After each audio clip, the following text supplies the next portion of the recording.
안녕하세요. 오늘의 사연입니다. 구독과 좋아요 한 번씩 부탁드릴게요. 바로 사연 시작하겠습니다. 저는 20대 중반에 남편과 결혼했어요. 남편과는 친구가 해준 소개팅으로 만났어요. 첫 소개팅이라 긴장했지만 남편이 쉴 새 없이 말을 계속해줘서 어색하지 않게 시간을 보낼 수 있었어요. 첫 만남으로 끝날 줄 알았는데 돌아가는 길에 남편이 연락처를 물어봐서 나중에 다시 만나게 됐고 남편과 유머 코드가 잘 맞아서 너무 즐거웠어요. 그 후로도 몇 차례 데이트하면서 우리는 사귀게 되었어요.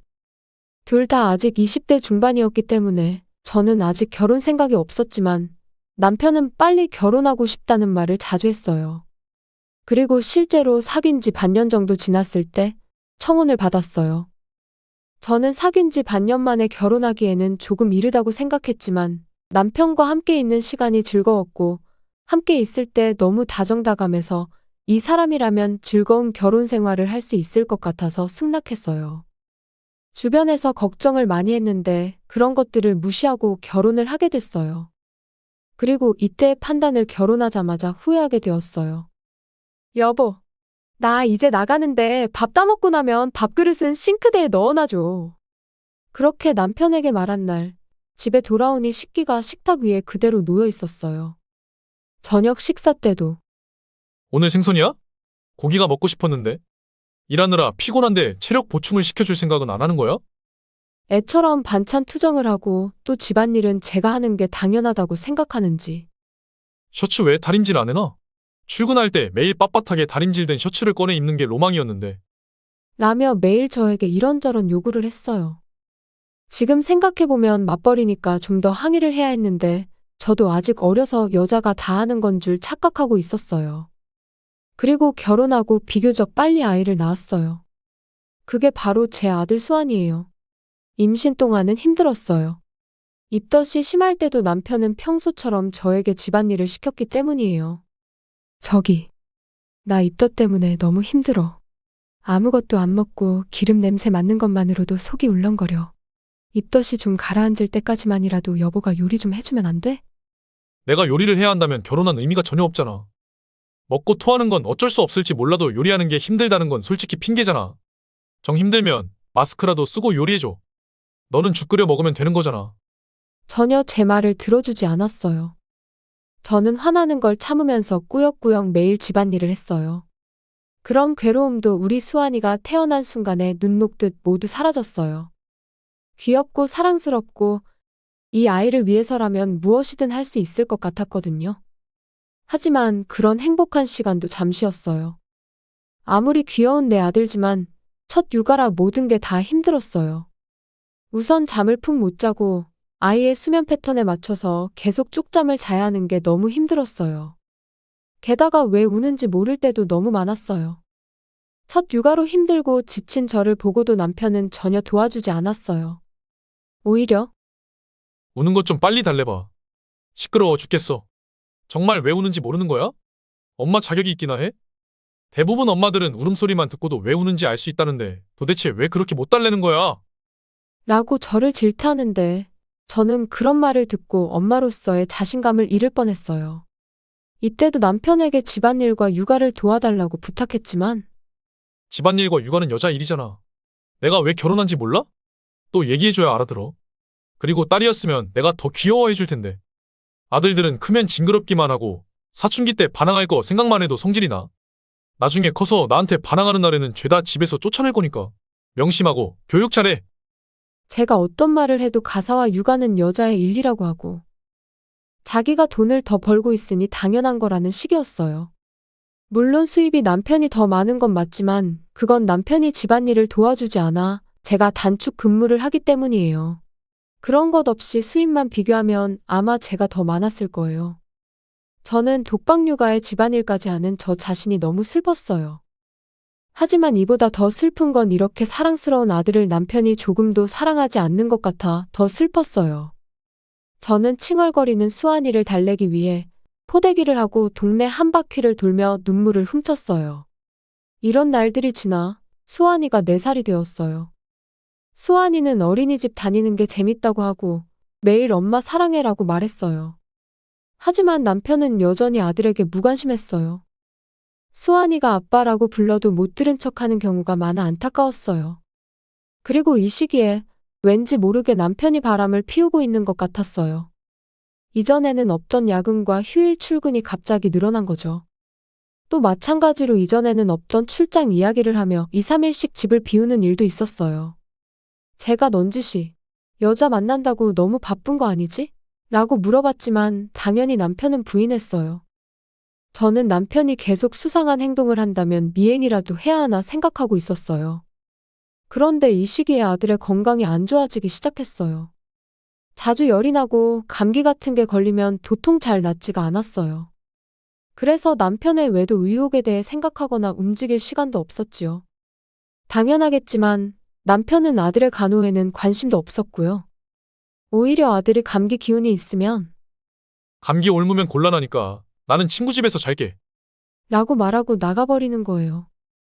어차피 친구 집에 안 가는 거 다 알아.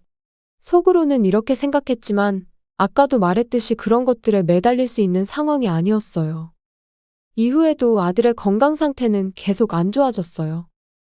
이때 아들이 5살 되었을 때인데 병원에서도 조금 이상하다고 해서 정밀 검사를 하게 되었어요. 주치의인 이정혁 선생님으로부터 검사 결과가 나왔다는 전화가 왔고 가급적이면 부모님께서 함께 와서 이야기를 들어줬으면 좋겠습니다. 남편에게 함께 가보자고 했지만 귀찮아. 네가 가서 들은 걸 말해주면 되잖아. 라는 말만 되풀이했고 어쩔 수 없이 저는 혼자 병원에 가서 이야기를 들었어요. 주치의 선생님 말을 듣고 저는 머리를 한 대 맞은 듯한 충격을 받았어요. 소아암이 발견되었다는 거예요. 저는 눈앞이 캄캄해졌어요. 왜 하필이면 우리 아들에게. 더 이상 아무 생각도 할 수 없었고 그 자리에 주저앉은 저를 주치의 선생님께서 다독여 주시고 진정시켜 주셨어요. 앞으로 수환이는 치료를 열심히 해야 해요. 어머니께서 아주 힘드시겠지만 슬픈 표정을 짓고 있으면 수환이가 더 힘들어해요. 저는 이 말을 듣고 정신이 번쩍 들었어요. 그래. 슬프고 우울해도 참아보자. 수환이를 꼭 낫게 해야지. 그리고 저는 집에 돌아와 남편에게 들은 이야기를 전했어요. 과연 아들이 소아암이라는 걸 알게 되면 남편이 변할까? 함께 최선을 다해보자고 말하겠지? 그러나 제 기대는 허무하게 무너졌어요. 남편은 생각에 잠긴 얼굴로 한마디를 했어요.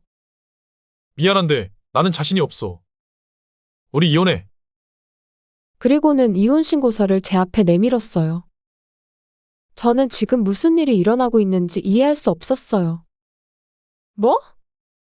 무슨 소리야? 병원에서 부모님 보고 함께 오라는 건 큰일이라고 생각했어. 뭔가 큰 병이라도 걸렸을 거라는 느낌이 들었지. 예상했던 대로 단순한 게 아니었네. 솔직히 너랑은 이미 이혼하고 싶다는 생각을 하고 있었어. 결혼하고 나서 나한테 집안일 하라느니 육아 함께 하자느니 잔소리했잖아. 애가 있으니까 이혼만은 참고 있었는데 암이면 치료한다고 해도 살 수 있는 가망성이 거의 없잖아. 그거 내 사인은 해놨으니 나머지 작성해서 제출해줘. 그렇게 말하고는 얼른 침실로 가버렸어요. 저는 그 이혼 신고서를 앞에 두고 몇 시간 동안 그 자리에서 움직일 수 없었어요. 지금까지 가사와 육아의 비협조적이었던 것은 그래도 참을 수 있어요. 하지만 이번 일은 참을 수 없었어요. 다만 암에 걸린 아들을 나 혼자서 키울 수 있을까? 부모님은 멀리 떨어져 살고 있고 아직 직장도 다니고 계신데 내가 일을 하면서 수환이 뒷바라지해야 하는데 저는 막막해서 눈물이 멈추지 않았어요. 게다가 수환이에게 안 좋은 일이 생긴다면 저는 살아갈 자신이 없었어요. 그런 생각을 하고 있을 때 자고 있던 아들이 깨어났어요. 저는 서둘러 눈물을 닦아냈어요. 수환아, 왜 일어났어? 화장실 가고 싶어? 엄마, 무슨 슬픈 일 있어? 어디 아파? 이번엔 내가 엄마 안 아프게 해줄게. 저는 아들을 불안하게 하지 않기 위해 눈물을 닦다가 눈물이 멈추지 않아 아들을 껴안았어요. 저는 소중한 아들을 위해 굳게 마음을 먹었어요. 그 다음 날 남편은 작별 인사도 없이 짐을 싸서 떠났어요. 그리고 그로부터 10년의 세월이 흘렀어요. 제가 마트에서 장 보고 있는데 드디어 찾았네. 라는 목소리가 들렸어요. 돌아보니 거기에는 10년 전보다 더 늙어 보이는 건 당연하겠지만 어딘지 모르게 지쳐 보이고 옷차림도 초라해 보이는 전 남편이 있었어요. 갑작스러운 상황에 제가 놀랐는데 전 남편은 아랑곳하지 않고 계속 말을 이어갔어요. 계속 찾고 있었어. 집도 이사한 것 같고 넌 SNS도 전혀 안 하잖아. 친구들한테 물어보니 이 근처에 산다고 해서 이마트에 올 거라 생각하고 계속 기다리고 있었어. 그래서 갑자기 무슨 일인데? 아무리 전 남편이라고 해도 너무 남처럼 대하는 거 아니야? 지금 혼자 살지? 어차피 너 같은 애랑 결혼할 멍청한 놈은 없을 테고. 지금쯤이면 수환이도 하늘나라로 갔을 것 같은데. 나랑 다시 시작하자.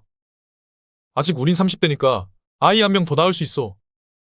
전 남편은 계속 주절주절 말을 했는데 지난 10년간 재혼도 한 번 했는데 임신이 되지 않아 이혼했다네요. 나중에 늙어서 혼자인 것보다는 둘이가 안 낫겠어? 전 남편이 웃으며 말하는데 저는 이제야 상황 파악이 됐어요. 이미 둘째를 낳아서 괜찮아. 그리고 전혀 외롭지 않거든. 그러자 전 남편이 콧방귀를 뀌었어요. 그때 저를 부르는 소리가 들렸어요.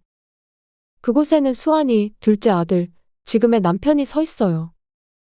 남편은 놀란 듯 입이 벌어졌어요. 수환이는 벌써 중학생이야. 그리고 얘는 둘째. 이 사람은 내 남편이고. 재혼했구나. 너.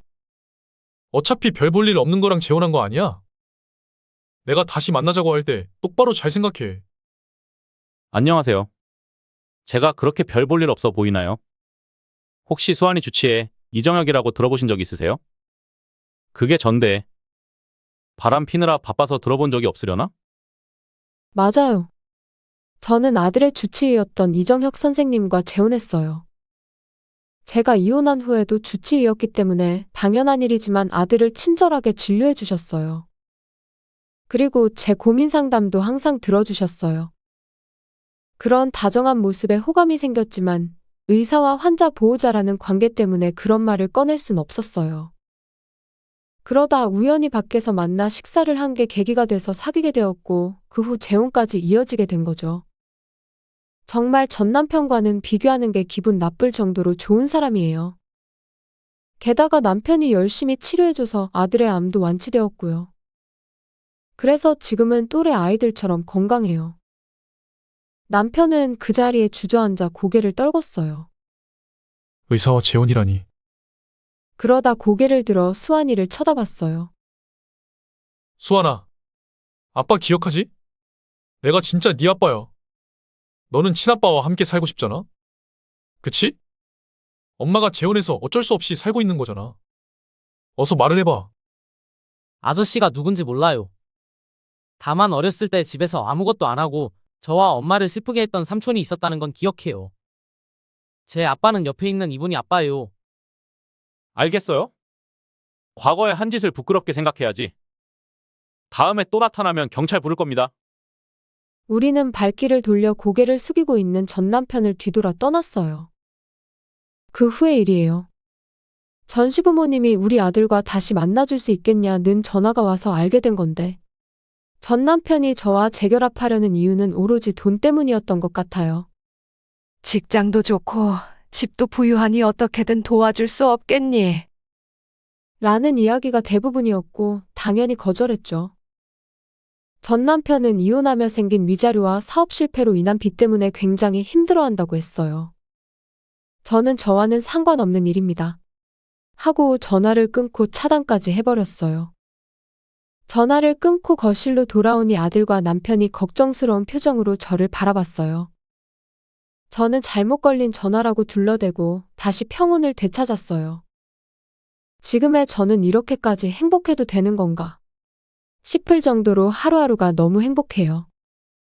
게다가 저는 아직 30대라 사랑하는 남편과 함께 한 명 정도는 더 낳아볼까 하는 생각을 하며 남편의 품에 안겨봅니다. 시청해주셔서 감사합니다. 그럼 다음 영상에서 다시 뵙겠습니다.